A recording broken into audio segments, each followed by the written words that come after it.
Esther, capítulo 4.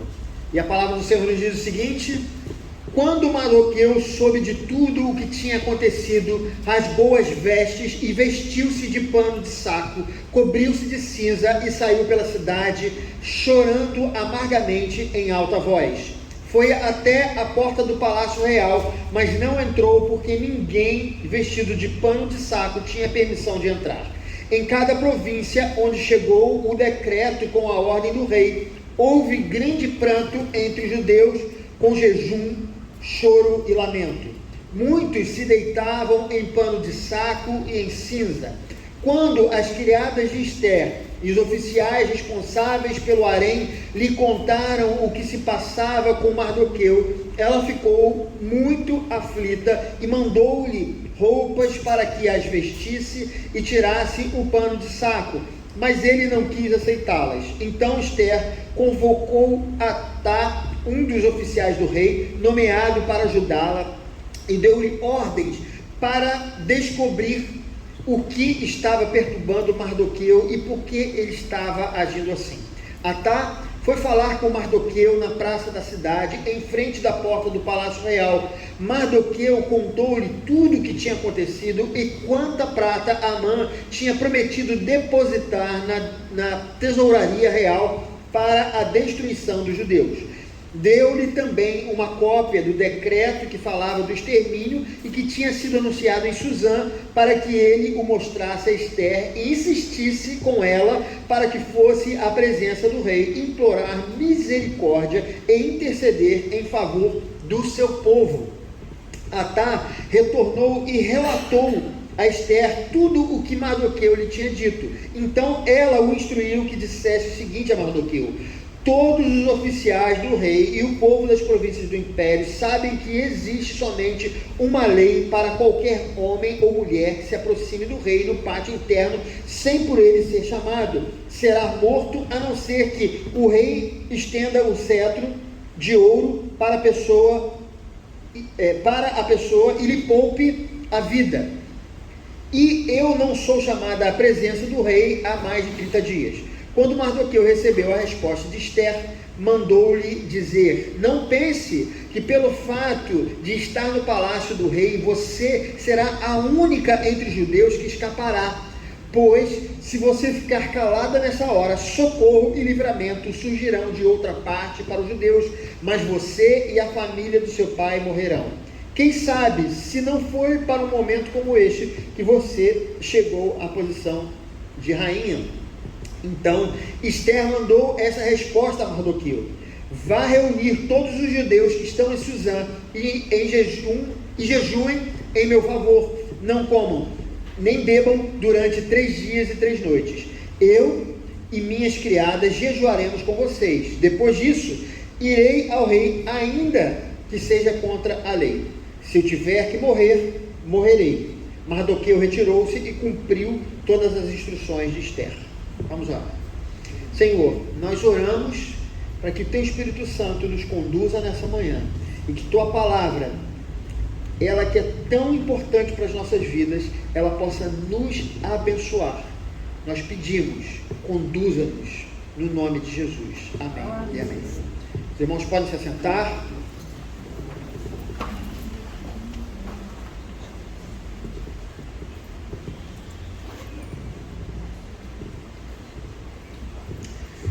Queridos, quando a gente lê esse texto de Esther, né, eu acho esse livro um livro muito bom, e o livro tem muitos detalhes que são relevantes para a nossa vida e estão ali colocados de uma maneira onde a história fica uma história muito leve de se ler, né, porque ela vai sendo muito bem construída, muito bem narrada. E a gente leu esse livro de Esther porque não é um livro grande, né? Nós lemos esse livro de Esther no decorrer dessa semana. E nessa leitura que nós fizemos hoje aqui, nós encontramos Mardoqueu, que é o pai adotivo de Esther, né? Ele era o primo de Esther, mas foi ele que cuidou de Esther depois que ela perdeu os seus pais. A gente vê esse homem aflito. né? E o capítulo 4 nos diz que ele rasgou as suas vestes, que era algo comum que acontecia no passado, jogou cinza sobre a sua cabeça e ele estava lamentando a situação em que ele se encontrava. Toda vez que o judeu ele fazia isso, era uma forma externa, né? Poderíamos dizer que era um sinal externo de uma tristeza interna que ele estava sentindo. E naquele momento ele estava dessa forma, mas não apenas Mardoqueu estava assim, porque isso não era uma coisa que estava acontecendo de modo pessoal. Quando as pessoas, por exemplo, perdiam um parente, né, uma pessoa amada e querida, ela sentia aquela dor profunda, então ela fazia esse ato que era rasgar a roupa e jogar cinzas sobre a cabeça. Mas não era apenas ele, porque não era uma coisa somente com Mardoqueu, mas segundo o texto, todos os judeus de todas as províncias, né? Lembrando que o Império Persa nada mais é do que a continuação do Império Babilônico. Vocês se lembram que o povo judeu, ele pecou contra o Senhor e o Senhor permitiu que eles fossem para o cativeiro babilônico. Nós lemos isso, nós comentamos isso, nós pregamos isso aqui na igreja. E o povo foi levado para a Babilônia, e enquanto eles estavam cativos na Babilônia, os persas, os medo-persas, invadiram a Babilônia e conquistaram a Babilônia. E aí o povo judeu que estava sob o comando dos babilônios passou para o comando dos persas. Os persas passaram a ser o povo que dominava aquela região onde eles estavam, e foi exatamente o rei persa Ciro que mandou uma parte de Israel, ou pessoas que estavam na Babilônia, de volta para reconstruir Jerusalém. Então Jerusalém era uma dessas províncias que pertencia ao Império Persa. E é importante a gente se lembrar que quando o povo foi levado para a Babilônia, ele se dispersou por vários lugares, né, por vários locais que pertenciam às províncias da Babilônia, e agora esses lugares pertenciam à Pérsia, né, porque a Pérsia havia conquistado. Então havia algo que estava acontecendo e que fazia com que todos os judeus na fronteira estivessem rasgando, na fronteira persa, estivessem rasgando as suas roupas e jogando cinzas sobre a sua cabeça e lamentando, né? Então, queridos, isso era algo que estava acontecendo com todo o povo judeu. Mas por que é que eles estavam assim? E aí, se a gente volta um pouquinho no capítulo 3, no versículo 13, a gente vê o que tinha acontecido para que todo o povo judeu espalhado em todas as regiões do Império Persa estivessem assim. Diz o seguinte, versículo 13: as cartas foram enviadas por mensageiro a todas as províncias do Império com a ordem de exterminar e aniquilar completamente todos os judeus, jovens e idosos, mulheres e crianças, num único dia, o 13º dia do segundo mês, o mês de Adar, e de saquear os seus bens. Veja, uma lei foi criada para que os judeus fossem completamente exterminados. Seria algo legal, né? Seria algo bom, seria permitido diante da lei se qualquer pessoa matasse o judeu naquele determinado dia, invadisse a sua casa e tomasse a casa para si. E não precisava ser só os homens, poderiam ser homens, mulheres, crianças, todo mundo. Os judeus seriam exterminados. Mas por que uma lei tão cruel havia sido feita? E aí a gente vê que para a gente falar desse decreto, a gente precisa olhar para Amã, falar de um homem chamado Amã, que nós lemos aqui. Amã, queridos, era um agagita, né? E ele era uma pessoa que nós podemos dizer que ele era uma espécie de um oportunista.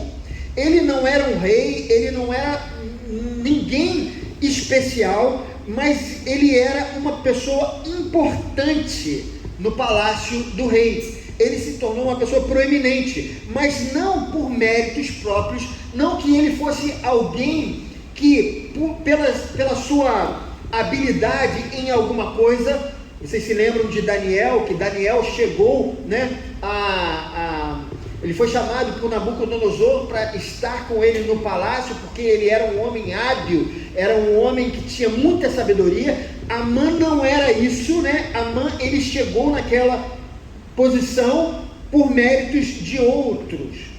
Ele era, queridos, uma espécie de um falsificador, ele era um estelionatário. Ele era mais ou menos como essa ideia de político, né, que nós temos de modo muito claro em nossas mentes, né, aquela pessoa, aquele mau político, né, que é oportunista, que chega nos lugares onde não foi convidado e toma, né, as melhores situações para si, não porque ele tem talento, mas porque ele tem lábia. Amã era uma pessoa mais ou menos assim. Ele era alguém que estava disposto a matar e assassinar reputações, ou até mesmo matar ou assassinar pessoas, tudo em nome do seu orgulho e de sua arrogância e de sua avareza. Se vocês forem parar para pensar, veja que coisa terrível esse decreto que ele fez. Ele, de alguma maneira, ele tentou matar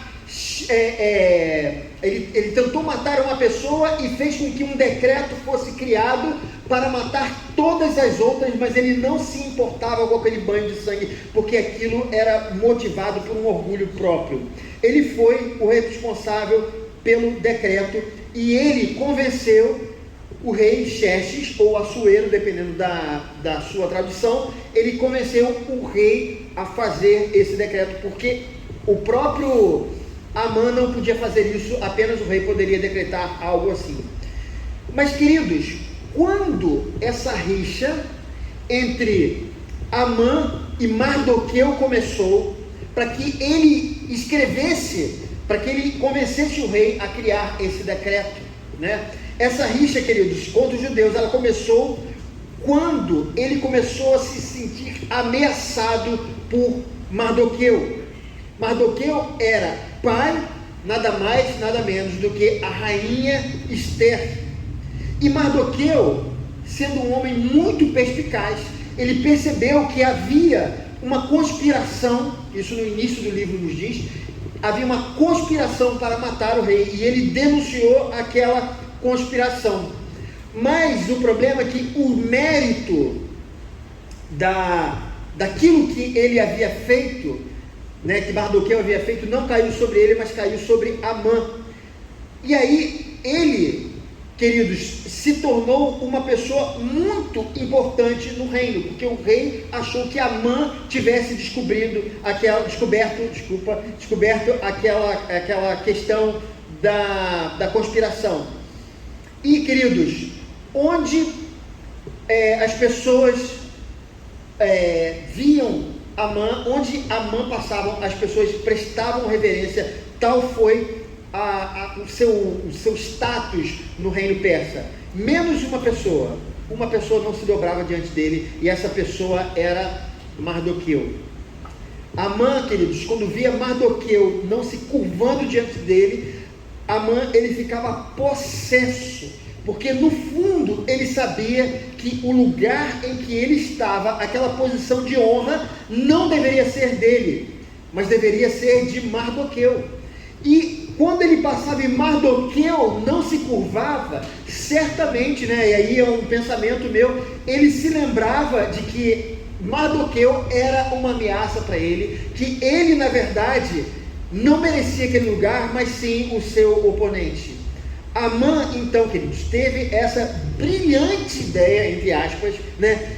E aí ele torceu a história para convencer Xerxes, que era um rei de personalidade muito fraca. Quando a gente vê, ele era convencido muito facilmente. Ele torceu a história falando que os judeus foram povos, eles eram sediciosos e tal, o que em parte foi verdade, mas não era verdade naquele momento. Eles eram um povo em que estavam submissos ao imperador. A gente vê isso claramente no livro de Esdras e Neemias, quando eles estavam extremamente colaborativos e, de fato, eles estavam submissos ao poder persa. E aí ele torceu essa história dos judeus e pediu a execução do seu povo, e dessa forma, matando todos os judeus, ele ficaria tranquilo, porque Mardoqueu seria eliminado também. Veja a maldade do coração desse homem.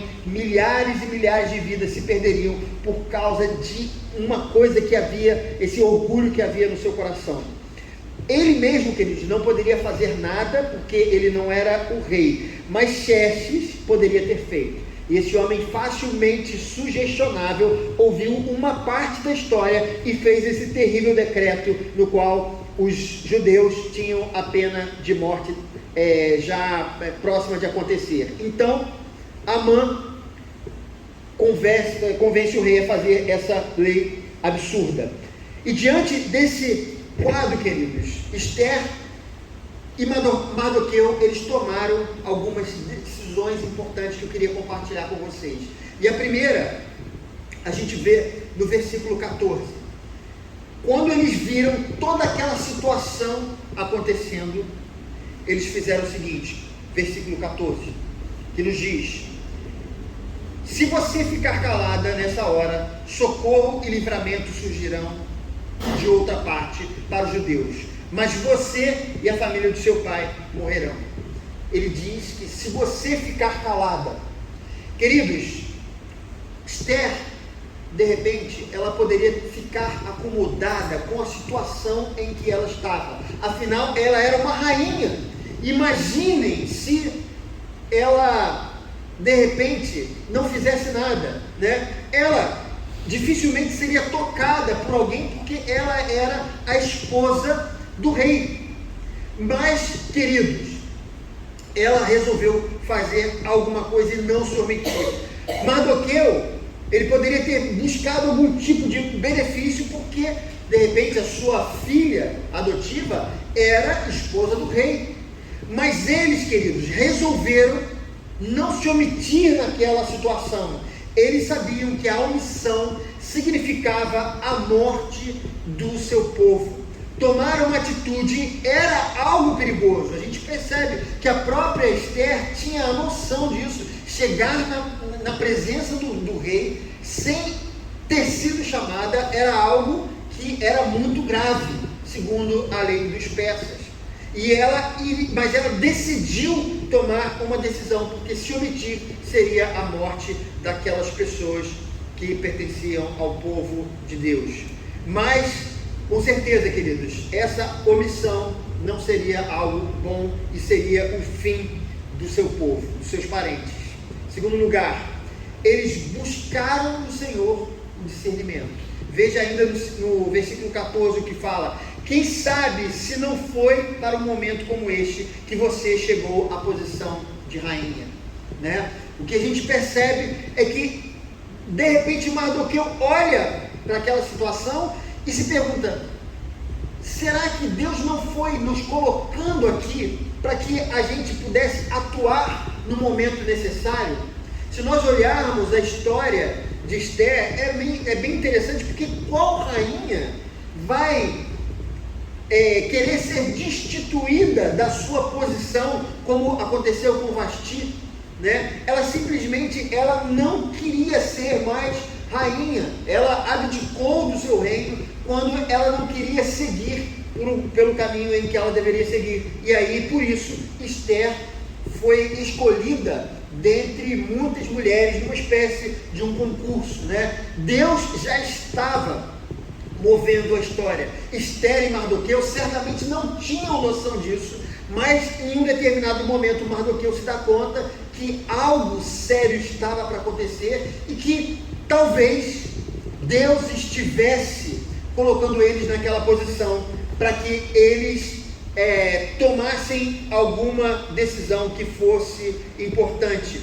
Queridos, esse livro, ele não fala diretamente o nome de Deus, né? É interessante que outros livros do Antigo Testamento, eles às vezes são categóricos. Deus me mandou fazer isso, Deus falou isso, Deus mandou dizer que Ele é que está agindo e tudo mais. O livro de Esther não tem o nome de Deus e possivelmente isso tem a ver com o fato do livro de Esther ter sido escrito a partir de documentos persas, né? Onde as pessoas não tinham conhecimento nem o temor de Deus. Então esse foi um documento registrado e a partir dele ele foi incorporado às escrituras, porque foi sim o Espírito Santo que fez com que o autor escrevesse o livro, mas a base dele era um documento persa.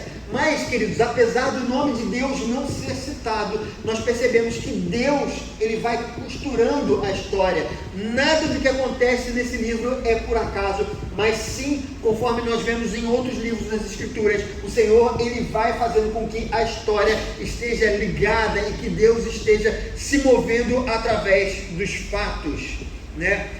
É como se Deus estivesse presente em todos os momentos do livro. O Todo-Poderoso está agindo através da vida deles. E Amã e Esther tiveram esse discernimento da parte do Senhor.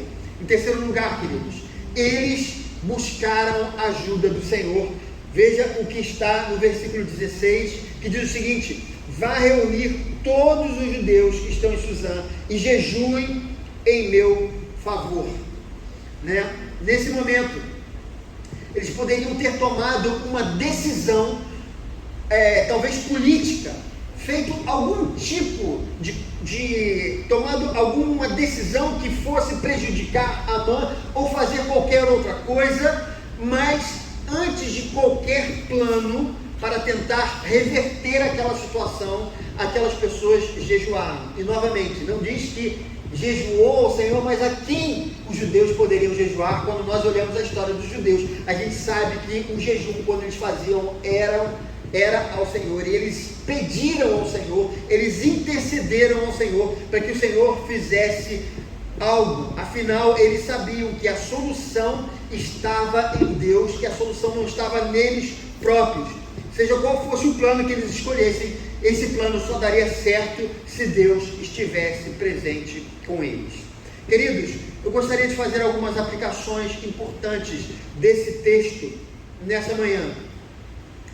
Muitas vezes nós nos encontramos em momentos difíceis, coisas que nos desafiam, coisas que nós não sabemos como enfrentar. Às vezes as coisas estão caminhando bem e há uma mudança repentina e nós notamos que isso é para além da nossa condição de lidar com isso, né? Esther e Mardoqueu, eles são para nós uma referência. A atitude deles nos serve de exemplo também nessa situação. Veja o seguinte: se nós passarmos ou estivermos passando por alguma situação, nós precisamos saber que nós não podemos nos omitir. Às vezes é algo relacionado à nossa família, algo que você tem que agir com relação ao seu filho, algo que você tem que agir com relação a um parente seu, a uma doença que você esteja atravessando, ou alguém que esteja atravessando isso. Muitas vezes nós temos uma questão, queridos, às vezes também coisas no nosso trabalho, e nós temos a tendência a nos omitir e não tomar qualquer decisão. Às vezes a gente, em determinadas situações em que nós temos que assumir responsabilidade, nós evitamos assumir responsabilidade, mas não é isso que o Senhor deseja de nós. Nós precisamos entender que a nossa vida, ela é de fato um desafio.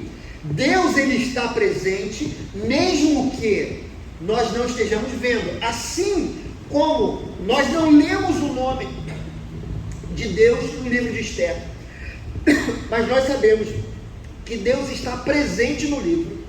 Muitas vezes não está claro que Deus está presente na sua vida, mas a sua vida, ela é guiada por Deus.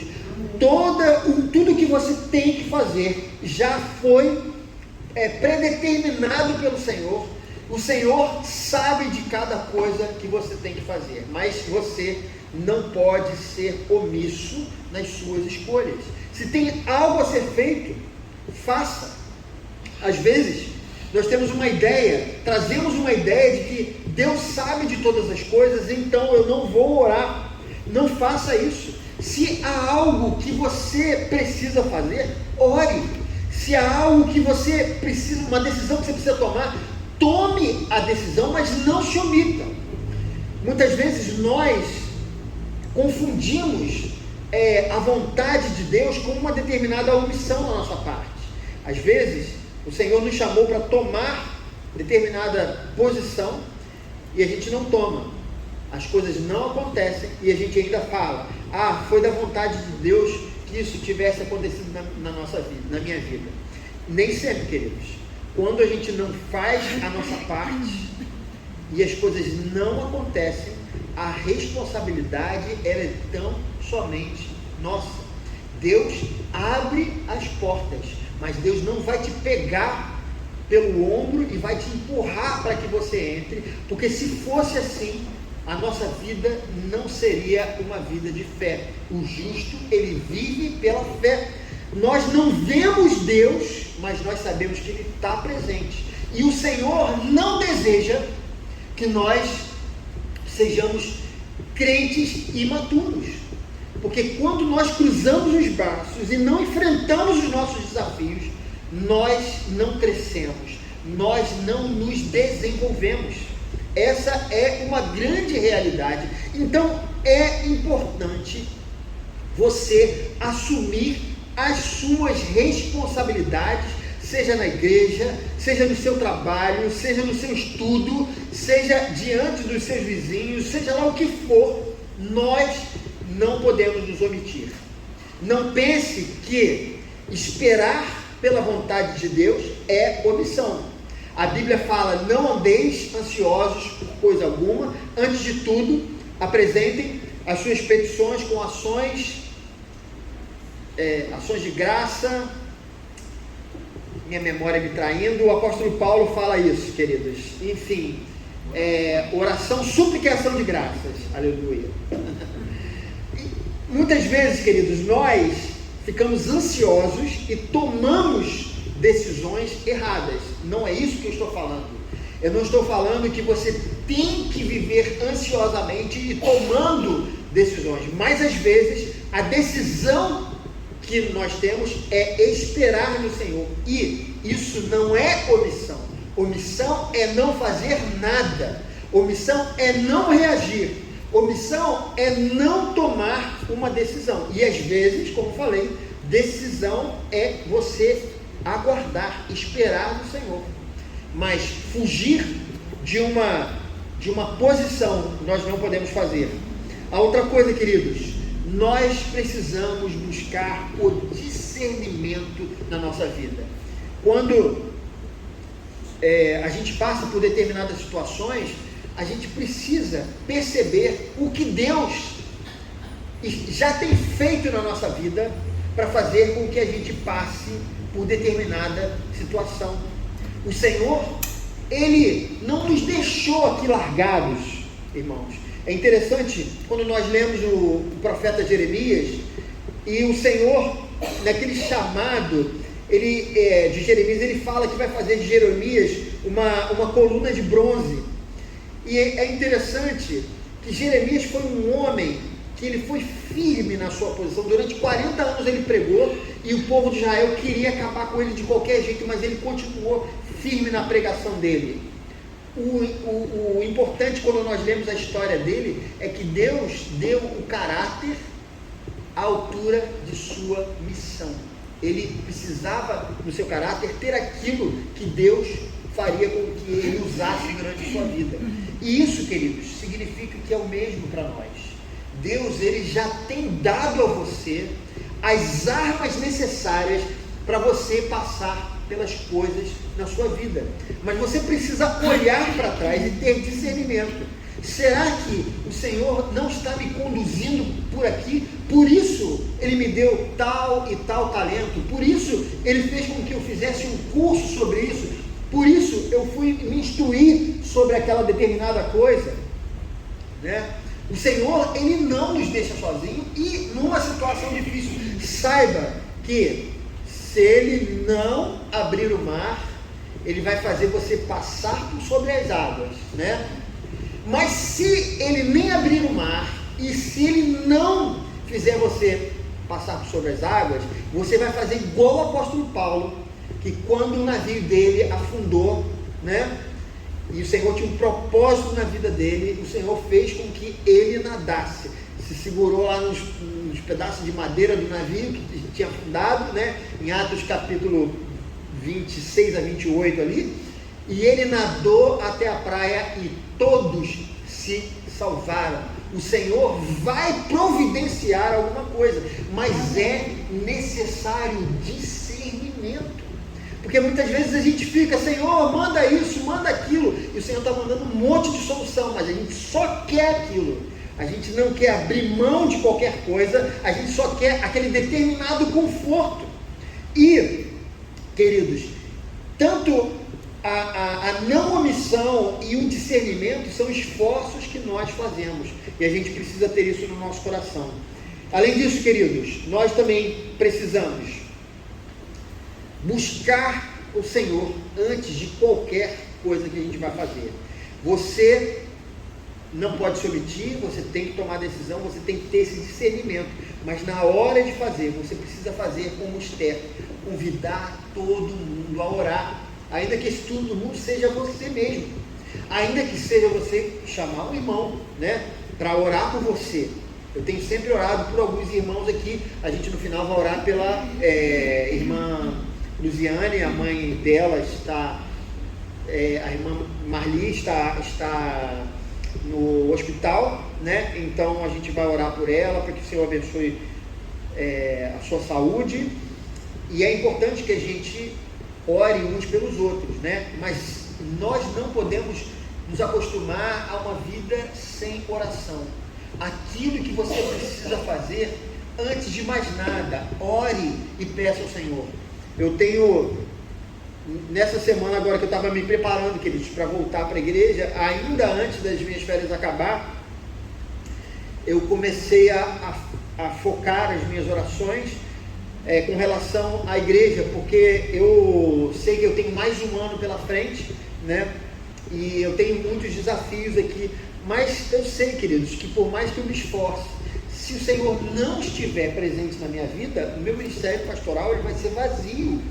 Essa eu tenho plena certeza. Então nós precisamos ter esse entendimento de que seja lá o que for, no seu trabalho, na sua escola. Eu me lembro de um camarada que ele falava, às vezes ele fazia uma espécie de umas malas assim para vender e tal, e ele falava que toda vez que ele ia fazer, ele orava, e às vezes ele tinha alguma coisa que ele não sabia exatamente como ele ia fazer, então ele orava e ficava ali tentando e vendo o que Deus poderia ajudá-lo. Ele disse que várias vezes ele se sentiu inspirado para fazer corta aqui, faz assim, e ele falava, não, o Senhor me ajudava naquelas situações. E eu tenho várias pessoas que sempre disseram a mesma coisa na minha vida, em várias vezes eu tive também esse discernimento do Senhor, em que a gente busca o Senhor e Ele nos dá essa ajuda. Eu tenho certeza que você tem algo a dizer sobre isso. Buscai primeiro o reino de Deus e a sua justiça, e as demais coisas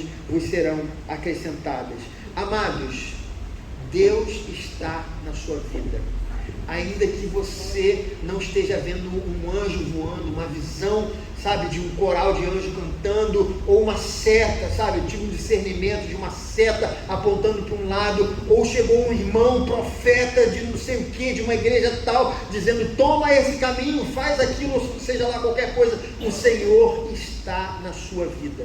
E aí eu lembro do apóstolo Paulo, queridos, quando ele, na sua terceira viagem missionária, ele tentou ir para um determinado ponto na Ásia, e aí de alguma maneira as coisas não deram certo de jeito nenhum, e aí ele teve um sonho em que um homem da Macedônia falava assim, vem e ajuda-nos. E aí é interessante a palavra o que Lucas escreve ali, ele falou assim, então entendemos que o Espírito estava nos guiando para lá. É tão interessante porque tem muitas pessoas que dizem hoje, né? Deus me disse, Deus me falou numa revelação, não sei o quê. Isso dá uma coisa assim, pô, Deus não fala comigo. Queridos, esquece isso. O Senhor, Ele está falando com você a todo instante. E a pergunta é se você tem ouvido a voz do Senhor. Ele está falando, Ele está na sua vida. Ele vai ajudar você a resolver as suas dificuldades, as suas lutas. Ele vai estar tomando o caminho necessário, vai te ajudar a tomar o caminho necessário. Mas é importante você ter esse discernimento da parte de Deus. A gente sabe como terminou a história, né? O plano que ela fez, ela convidou o rei e Amã para o jantar, e lá ela expôs quem era Amã, e o rei mandou executar aquele homem mau que queria executar toda uma nação apenas por uma questão de orgulho. Deus estava presente, o Senhor está presente na sua vida e Ele vai ajudar você. Creia nisso. Você terá muitos desafios no ano de 2023, mas busque discernimento do Senhor. Não se omita nas suas decisões e também busque a oração, busque a ajuda do Senhor, porque Ele vai estar pronto a te ajudar nas dificuldades. Que o Senhor abençoe os nossos corações. Vamos passar agora ao momento da ceia.